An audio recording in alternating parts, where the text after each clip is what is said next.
Entry 31. In the week following Roland Hallman's death, the Purehearts launched an attack on the Augtech Tower, the headquarters of Biotech Corporation on Korgolo. The extremists took advantage of the protests that were taking place outside the tower to infiltrate it. The original objective was to track down Janet Chang, Biotech's owner and director.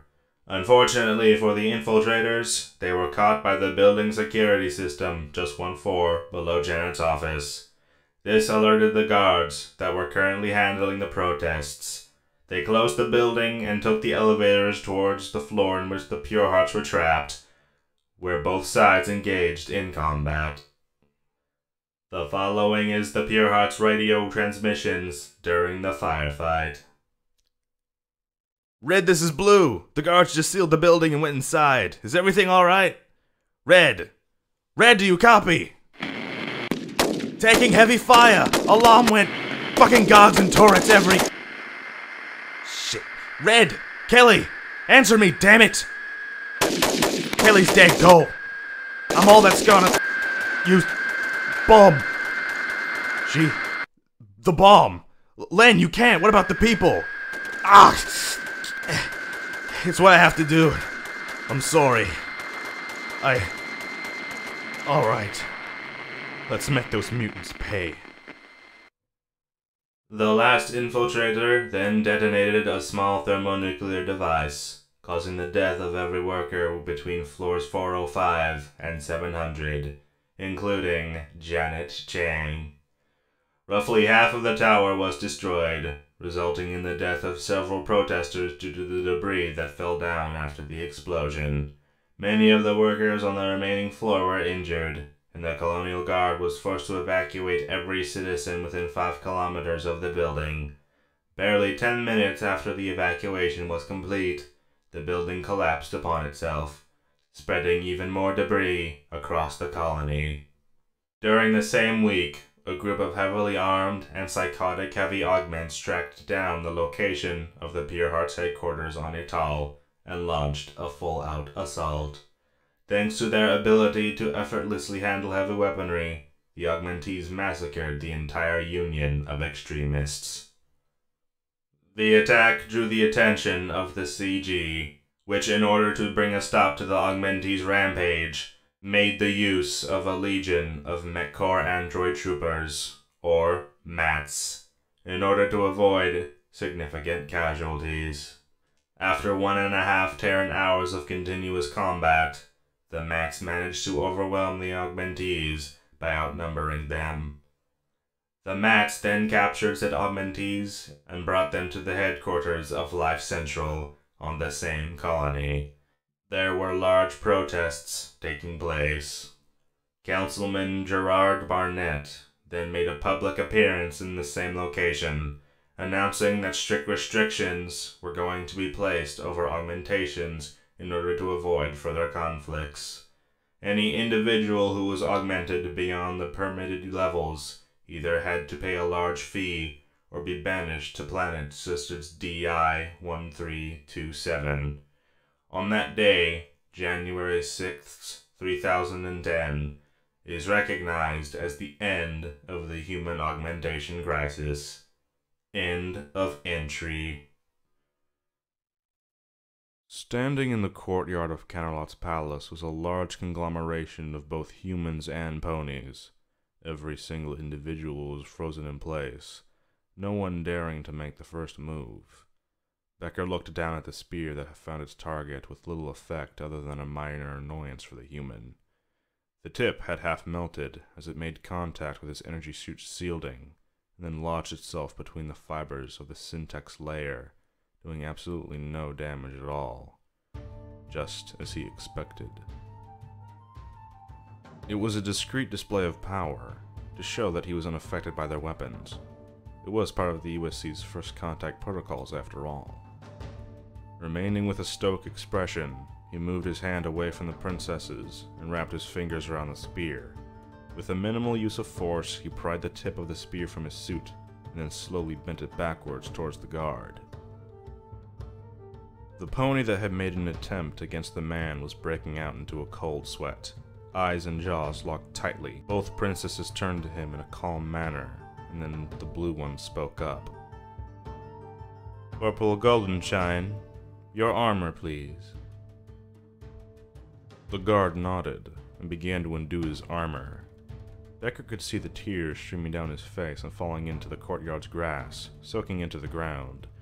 Once the pony undid all of his armor, the blue princess telekinetically took a hold of all the pieces and instantaneously crushed them together, turning them into a ball of bronze, which promptly fell onto the ground. "You have 2 hours to leave the castle," she said. "Farewell." The guard nodded once again and walked away from the group, looking down at his forelegs. Becker huffed, crouching down and wrapping his fingers around the metallic ball. He then stood back up, placing the orb on his hip and looking at the alicorns, smiling. "I figured you would have more experienced guards for a situation like this." "Yes, well, I'm afraid that no pony else was available at the time," Celestia said. "I understand," said Becker. "So, where were we before a little interruption? Ah, yes, Princess Celestia. I am Admiral Adam Becker of the United Systems and Colonies Colonial Guard. It is a pleasure to meet you." He looked at the blue pony of similar size. "And it is a pleasure to meet you as well." "I can say the same," she said. "I am Princess Luna of Equestria." She lifted her right foreleg, offering it to the Admiral. He smiled at her gesture and gently wrapped his hand around her hoof, shaking it. "Would it be possible for us to speak in a more private location?" Becker asked, while letting go of Luna's leg. "Of course," said Celestia. "We have a meeting room available." She gestured towards the castle. "I'm not much for formalities. Perhaps we could go somewhere more casual?" asked Becker. "Certainly," Celestia said. "We could always head to my reading room." Becker nodded. "Lead the way," he said, and then turned towards the rest of the humans. "Zone Green, I want you to stay here and watch the ships." He looked up at Atlas, who had been standing behind him. "Atlas, you and your team are with me." "Yes, sir." Luna trotted by Celestia's side, leading the group of humans through the palace corridors, accompanied by several members of the royal guard. She slowed her pace in order to get closer to the humans, discreetly eyeing them as they walked through the halls. It was a pleasant coincidence that the palace had a very high ceiling, seeing that one of the humans was easily 3 times her size. Heavy plates of armor covered almost every section of his body, leaving only small spots that left a strange fiber that resembled muscle visible to the casual observer. She assumed it was part of the armor, since the Admiral's facial structure was not that alien. Atlas, as called by Becker, left cracks on the floor with each step he took, but Luna chose not to worry, as there were more important things to attend to. 2 of the humans were the same size, the only difference being the colors of their armor. The one with white and red armor had a red cross on his shoulder, a typical symbol that came with all things medical, at least in Equestria. On the left shoulder was a logo of a shield that seemed to have 2 weapons crossed together behind it, and the initials CG in the middle. The other one, while clad in the same design of armor, had a different color scheme, and his armor being mainly blue, with a few parts highlighted yellow. Both of his shoulder pads bore the same logo, except with a vertical yellow stripe that was behind it. The group rounded a corner in complete silence, and Luna took the opportunity to analyze the 2 remaining humans. She focused on the shorter, slimmer one, possibly a female if the body type mattered on these humans. A set of metallic wings was on her back, both of them folded. Even with a quick look, one could tell that they were sharp, if not sharper than a razor. On her hips were 2 weapons that roughly had the basic shape of an L, both of them holding themselves by an invisible force. Her helmet was nothing more than a featureless orange dome, perhaps meant to maintain an appropriate field of view while flying. They were close to Celestia's reading room now, perhaps no more than a few doors away. She had to be quick. She cast a quick glance at the last human, the one with silver armor and blue eyes, only to discover that he had been staring at her. She quickly looked ahead, continuing her walk towards the reading room. Finally, they reached a large ceremonial door adorned with deeply intricate designs and decorations etched into it. The royal guards immediately flanked the sides of the door, while the humans just looked at Celestia. "We are here," said Celestia. "Do you wish to enter with your guards, or—" "I would prefer to speak privately with you both," Becker answered. "Very well." Celestia pushed open the door with her magic, allowing the Admiral to walk in. Both Luna and Celestia walked into the room after him, closing the door behind them, leaving both the royal guards and the rest of the humans outside. Luna rarely ever entered Celestia's reading room. She much preferred to read while lying on her bed, not sitting by her fireplace in a room as large as this one. Bookshelves filled with books of all kinds, including ones that were often read to foals to fall asleep, covered the walls all the way up to the ceiling. On the far side of the room, between two bookshelves, was a fireplace, filled with enchanted logs that could burn for years on end. "Please, do take a seat." Celestia gestured towards one of the many cushions near the fireplace. The Admiral looked at her and nodded, walking over to the cushion and sitting down, which caused a few seams to rip open. Both Celestia and Luna sat down in their own cushions. Between them and the Admiral was a small table with a vase containing several roses. "Anything to eat or drink?" Luna asked. The Admiral remained stagnant for a second, and then raised an eyebrow. "You wouldn't happen to have any alcoholic beverages, would you?" "Why, yes," Celestia said. "We have the finest of wines in our storage." "Whiskey?" Becker interrupted. "Most certainly," Luna said. She levitated a small bell that was sitting on one of the bookshelves, and rang it before she placed it back down to its resting place. Almost immediately, one of the doors to the room was opened, followed by a waiter. The pony seemed to completely ignore the presence of the human, regarding the Admiral as just another pony instead. "Yes, my princesses, and your honored guest," the waiter said. "What is your request?" "A glass of your finest whiskey, please," said the Admiral. "A cup of tea, please." Celestia then looked at Luna. "Do you want anything, sister?" "Oh, yes," said Luna. "Just a cup of coffee, please." The waiter nodded. "Very well. Your orders will arrive shortly." He then turned around and walked back out of the room. The Admiral smirked. "He's better trained than most of your guards, I see." Becker's comment struck Luna with surprise, yet she simply chuckled along with her sister. Any gesture of anger would be catastrophic after all. "We are sorry about that," said Celestia, the same warm smile she always bore still in place. "We do not have any experienced guards at the moment." "I see. Why not?" Becker asked. "We have a war on our hooves," Luna said. "Oh, I'm sorry then," Becker said. The door to the room opened, followed by the same waiter as before, except now he was carrying a tray upon his back. He swiftly yet carefully made his way towards the table, then grabbed the tray in his teeth and gently placed it on the table near the fireplace. He then bowed and walked out of the room just as before.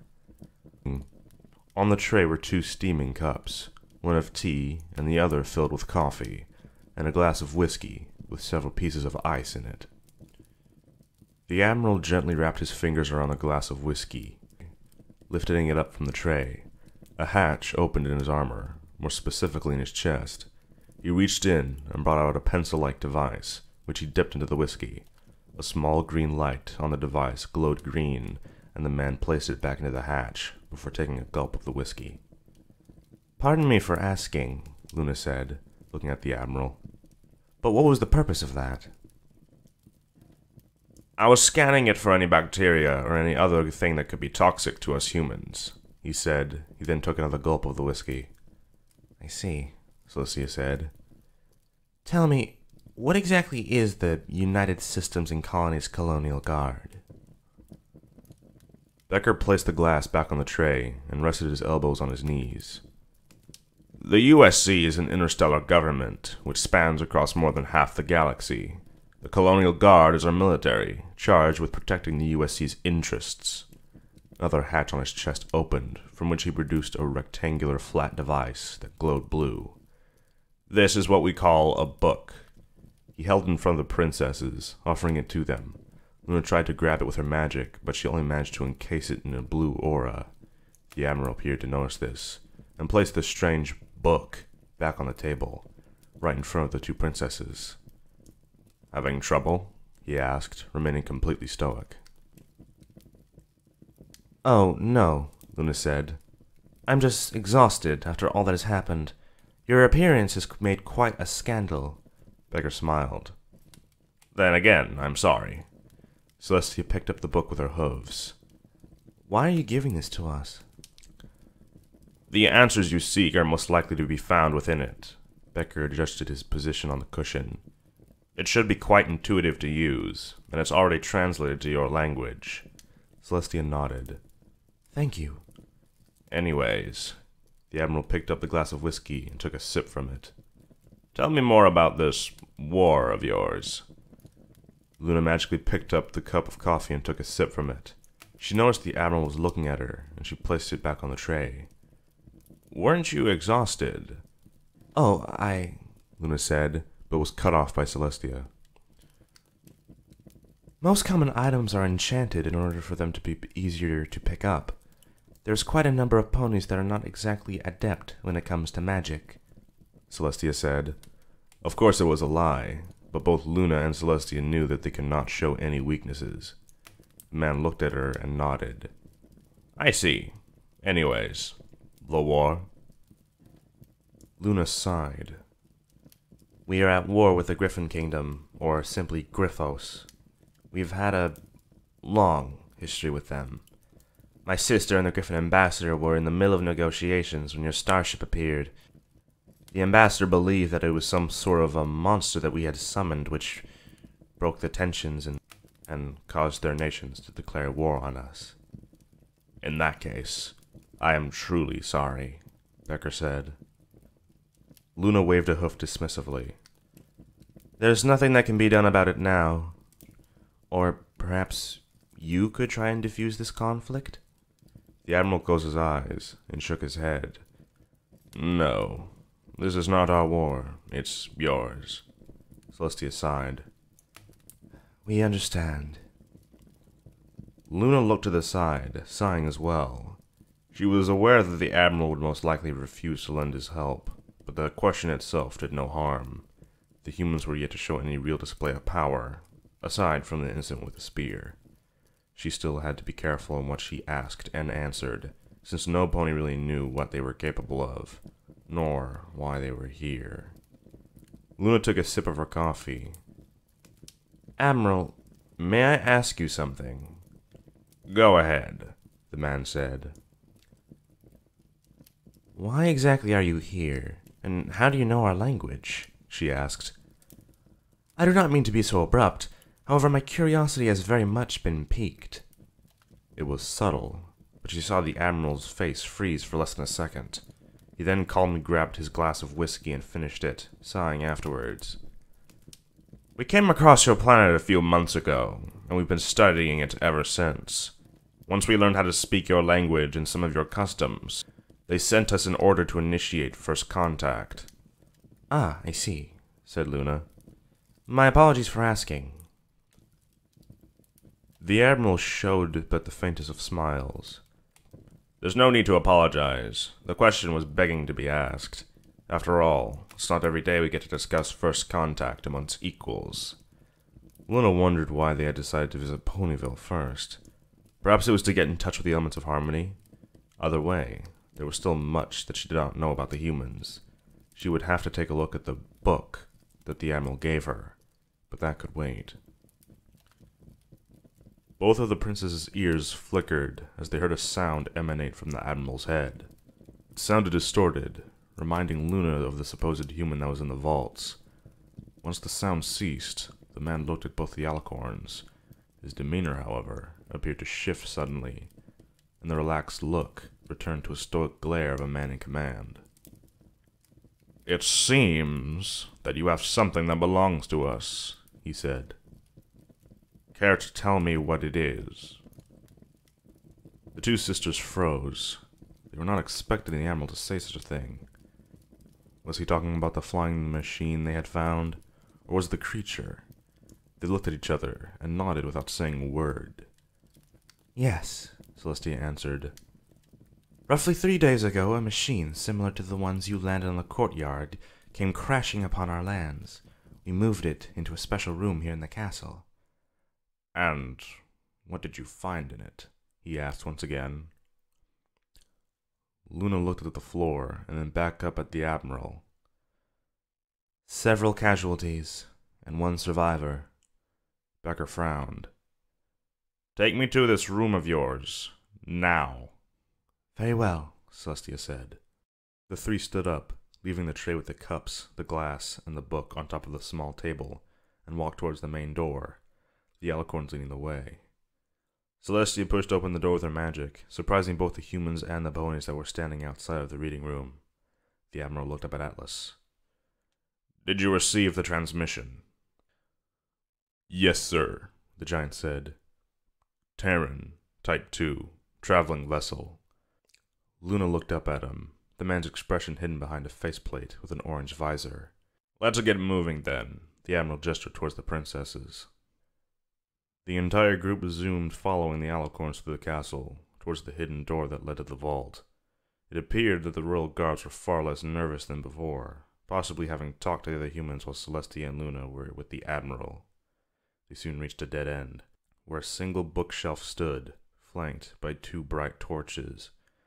The humans and the ponies halted their advance, while Celestia magically took one of the torches and slowly slid her horn into the hole where the torch was. With a single spark of magic, the bookshelf began to slide outward, revealing a long staircase that led into the vaults.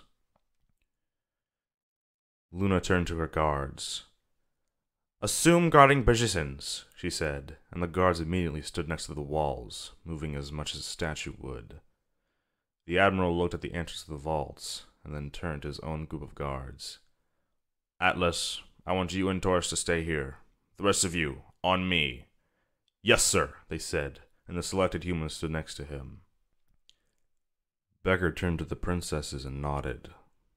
Let's go. The 3 began walking down the stairs, the Admiral followed by the human with the blue armor, the one with the white armor, and the silver one. She realized that they had trouble fitting inside the staircase, as the ceiling was now barely high enough for them. Once they reached the end of their descent, the 2 unicorn guards that stood next to the door saluted the ponies, and directly eyed the humans, though managing to keep their stoic demeanor. Afterwards, they inserted their horns into the holes by the walls, and just as Celestia did, sent a spark of magic into it. The thick metal door began to open, allowing the 2 alicorns and the 4 humans to walk further inside. They were now at the main hallway, which showcased all different kinds of vaults built under the castle, from the oldest to the newest. The princesses stopped nearby at the end of the corridor, directly in front of a vault with the number 86 etched into its metallic door. This time it was Luna who placed her horn into the wall and opened the door. After a spark of magic, the large metallic door slowly slid upwards. Inside was the flying machine that crashed near the Everfree. It had similar characteristics as the one that had landed on the courtyard, but it was larger. Its wings were bent, and most of its main body was littered with dents, scratches, and cuts. Nearby, lying on the medical table, were 4 skeletons. 2 belonged to humans as large as the Admiral, another was about 2 or 1.5 hoof lengths shorter, while the last one was about as tall as a filly. The humans approached the skeletons, looking them over. They stood there in silence, until the one wearing white armor spoke up. Shit. Must have been around 5 years old, he said, looking over the small skeleton. Judging by the size and bone structure, this guy didn't even make it to the CG, the one with the blue armor said. The Admiral sighed, looking at the princesses. Did you find them like this, or... He trailed off, waiting for an answer. All that was left was skeletons, Luna said. They looked like they had been melted. Melted? The white armored one asked. And you say there was a survivor? Was it the pilot? We are not entirely sure as of yet, Celestia said. There is a white door inside the machine that we are incapable of opening, however. It must have been the cabin, said the one with the blue armor. The Admiral nodded. Let's take a look inside. The humans walked towards the machine, with the alicorns following suit. Luna was thankful that the inside of the machine had been cleaned before hoof. Once they had stepped into the inside of the contraption, the humans walked towards the door near the dark, imageless glass. The Admiral looked at the silver human. Mac, he said. Hook yourself up to the ship and get this door open. Affirmative, said the human, his voice distorted and monotone. Mac then approached the table which the guard, Shield Soul, had used to pull himself up after slipping in the pool of blood that was originally covering the floor. Mac looked over to the many buttons that the table had, then grabbed its sides and ripped it open, revealing an intricate net of cables that twirled around each other and then disappeared within the insides of the machine. Mac then took a hold of 2 cables, one in each hand, and then ripped them off of whatever they were connected to. Following that, a small hatch in his chest opened, revealing a set of small holes. He placed each of the cables into a separate hole, and then stood still. Luna raised an eyebrow, looking on as the silver-armored human's glowing eyes flickered. Establishing connection. Complete. Deviating power. His blue eyes then began to glow in a slightly dimmer shade. Complete. Overriding lockdown. The previously unopenable door began to slide into the wall, but got stuck midway. The Admiral stepped forward to force it open. Complete. The humans besides Mac looked into the cabin, followed by Celestia and Luna. They all stopped moving, however, once they saw what was inside. A single seat was in the middle of the cabin, surrounded by several panels filled with buttons and more of the same dark glass that was on the walls of the adjacent room. On the seat was the body of a human wearing a helmet on his head and slumped over one of the many panels. The human with the white armor approached the awkwardly positioned body, carefully examining it. His neck's broken, probably due to the crash. Ribs cracked, pierced the heart. He sighed and stood straight, looking at the Admiral. The meatship says he died about 3 days ago, so it's safe to assume it was the crash. The Admiral nodded. That still doesn't explain why the others were melted, as the princesses say. He shot Luna a questioning look, then turned back to Mac. This vessel has a camera on the passenger's cabin, doesn't it? Mac, light up the main display and show the footage from 3 days ago. Mac nodded, and the dark glass in what the Admiral referred to as the passenger's cabin suddenly lit up. Luna and Celestia walked out of the main cabin, followed by 3 other humans. They were now all standing in the same room, looking at the images displayed by the glass. It was indeed some form of recording, as stated by the Admiral. At first, the same scene that Luna had seen was being displayed, the same human with his daughter speaking into the glass. Luna allowed a sigh of relief escape her lungs, thankful that the small human was not referring to her as Mommy. The footage seemed to be meant for some pony, or rather some human else. All 4 of the humans inside the ship were sitting quietly in their seats when a loud bang came from the ceiling. They looked up to see a hatch fall down onto the floor, followed by a strange creature. Both Luna's and Celestia's eyes went wide. The creature that had fallen from the opening was the same creature that they were keeping in the vaults, except that it had both of its arms, and both of its legs were intact. They remained quiet, watching as past events unfolded. All 3 of the adult humans undid the straps that kept them tied to their seats, while the young one screamed in terror. One of the bigger humans threw a punch at it, only to have it severed by the creature's sharp claws. It then brought its other arm to the human's neck, stabbing it with the syringe it had for a hand. The human then dropped to the floor and began convulsing, as the other 3 humans watched in horror. The screams of the little human was still far too loud to hear anything else. Slowly, the creature turned to the other humans. It took a step forward, and brought its syringe to the other human, stabbing it right in the chest. It was just like the other human. He shortly dropped to the floor and began convulsing. The monstrous mix of metal and flesh then turned to the last adult human. He took a defensive stance near the corner in which his daughter was curled up, still screaming and crying so loudly that it overwhelmed any other sounds. Luna and Celestia watched with their mouths agape as the creature began to repeatedly slice the human's head to the point of severing it from the rest of its body. The little human went silent as he watched her father's head roll across the floor. Casually, the creature picked at the severed head and looked at it, letting out a distorted laugh as it began to approach the defenseless human girl. Turn it off, please! Luna exclaimed. Just as the creature was about to inject the human with its needle, the glass went dark again. Both the princesses sighed in relief, then looked at the admiral. A survivor, you say? He asked, remaining completely stoic. Luna slowly nodded at him. I'm afraid it appears to be the same creature. We didn't know. We assumed it was human. Where is it? The human with the red shoulder pads asked, taking a step forwards. We've been keeping it in a separate vault, Princess Celestia said. Please, follow us. The humans nodded. Mac took the cables off his chest and followed them. Trotting at a fast pace, the two princesses led the humans into a vault not too far from the one with the wrecked ship.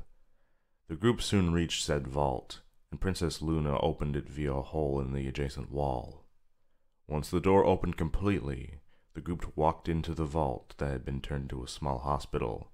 Luna and Celestia both grabbed a set of overalls and antiseptic masks, while the Admiral clipped his armored faceplate off his hip and placed it over his face, uniting it with the rest of his gear.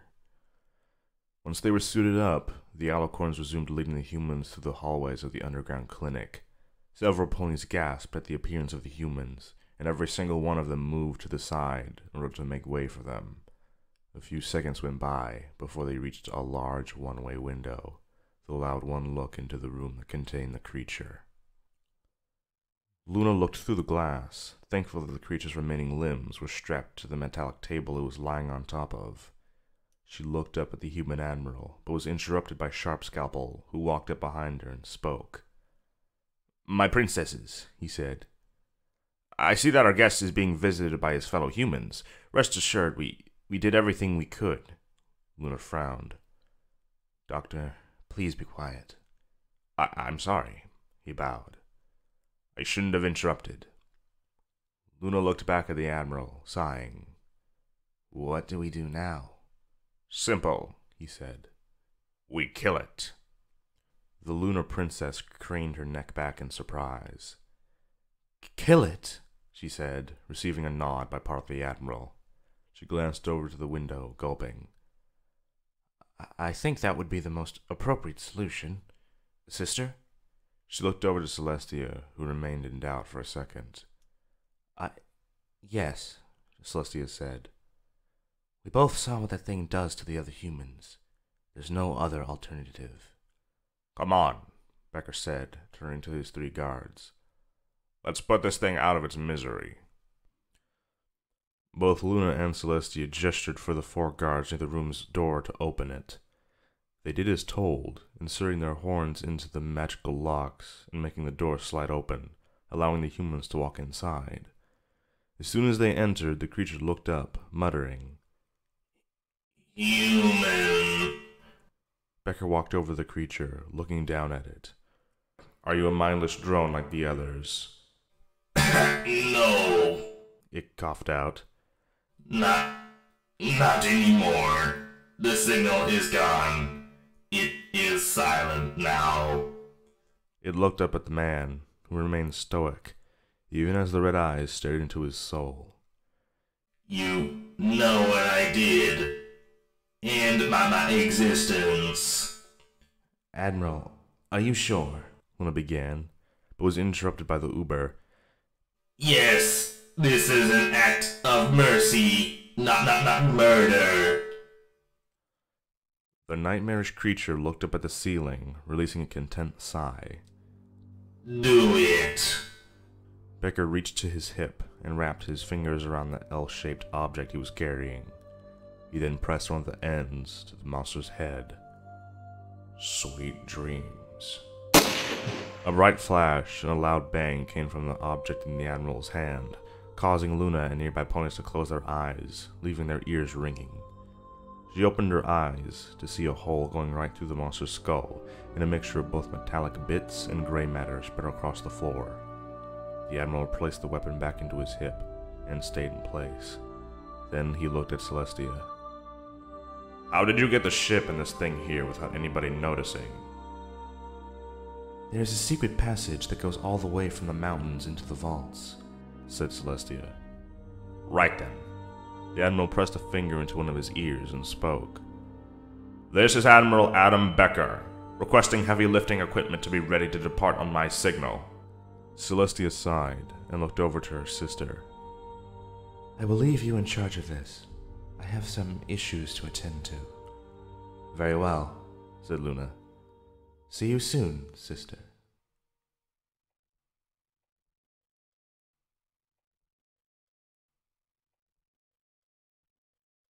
Twilight slowly walked through the doors of Camelot Castle, constantly looking down at the floor.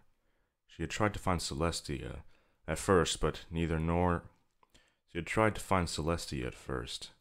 her nor the guards knew where she was. Even more, Shining Armor was in Manhattan managing the recruitments, and the lack of sleep was starting to get to her. She and her friends had opted to stay in the castle's parlor room, where they all, with the exception of Twilight, fell asleep. The river of questions and thoughts flowing through her head was unstoppable, and they were all related to the humans.